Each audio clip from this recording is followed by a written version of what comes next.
नमस्कार, हिंदुस्तान 9 देख रहे हैं आप और मेरा नाम है तुषार शोरा। देखिए, दिल्ली में चुनाव है और इसीलिए ये सियासी तनाव की खबरें सामने आ रही। आपको बता दें, आरबीआई की तरफ से कुल डेटा जारी कर दिया गया है कि दिल्ली सरकार के ऊपर कितना कर्ज है। अब यकीनन ये चुनावी मुद्दा बनता हुआ दिखाई देगा। सबसे पहले एक बार आप ये डेटा देखिए जो आरबीआई की तरफ से जारी किया गया है।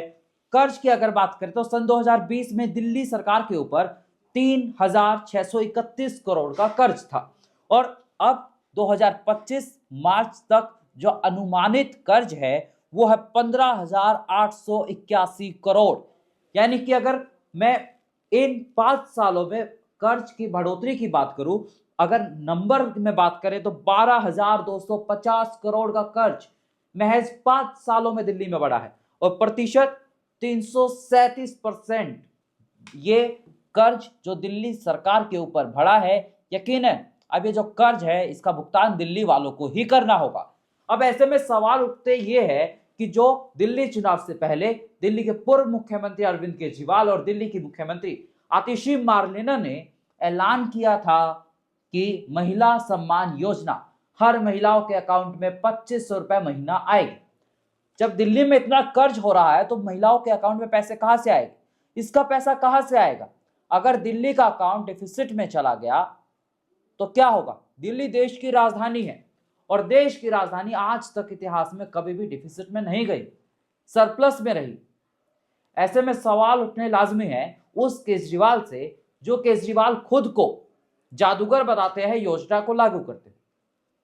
ऐसे में चुनावी दौर है, अब इस मुद्दे को बीजेपी ने लपक लिया और बीजेपी इस मुद्दे के ऊपर अब आम आदमी पार्टी को चुनावी जनसभा में घेरती हुई हमें दिखाई भी देगी।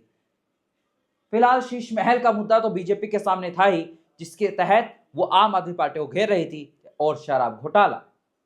वही आपको बता दें कि सी वोटर सर्वे एजेंसी के संस्थापक यशवंत देशमुख का एक बड़ा दावा सामने आया। यशवंत देशमुख ने कहा कि आम आदमी पार्टी की हालत अब तक की सबसे खराब हालत दिल्ली चुनाव में इस बार है, लेकिन उसके बावजूद अरविंद केजरीवाल के सामने दिल्ली चुनाव में कोई भी चेहरा नहीं है। बीजेपी के पास कोई चेहरा नहीं है, कांग्रेस के पास भी कोई चेहरा नहीं, और इसीलिए हो सकता है कि दिल्ली का चुनाव आम आदमी पार्टी एक बार फिर से जीतती हुई दिखाई। यशवंत देशमुख ने बताया कि जब जब बीजेपी और कांग्रेस की आमने सामने की टक्कर होती है तो बीजेपी आसानी से मुकाबला जीत लेती है। अगर हाल ही में बात करें तो हरियाणा विधानसभा चुनाव की बात करें तो वो एक ताजा उदाहरण। लेकिन वही यशवंत देशमुख ने बताया कि अगर बीजेपी के सामने स्थानीय पार्टी चुनाव लड़ती है तो बीजेपी उससे लड़ने में नाकाम होती है, जैसे झारखंड, पश्चिम बंगाल में ममता बनर्जी।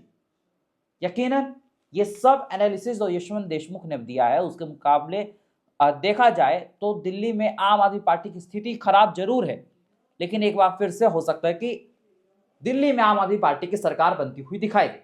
हालांकि हमने हरियाणा देखा है, महाराष्ट्र देखा है, जहां पर सारे अनुमानों को पलटते हुए बीजेपी ने सरकार बनाई प्रचंड बहुमत के साथ। देखना होगा कि दिल्ली में क्या होता है।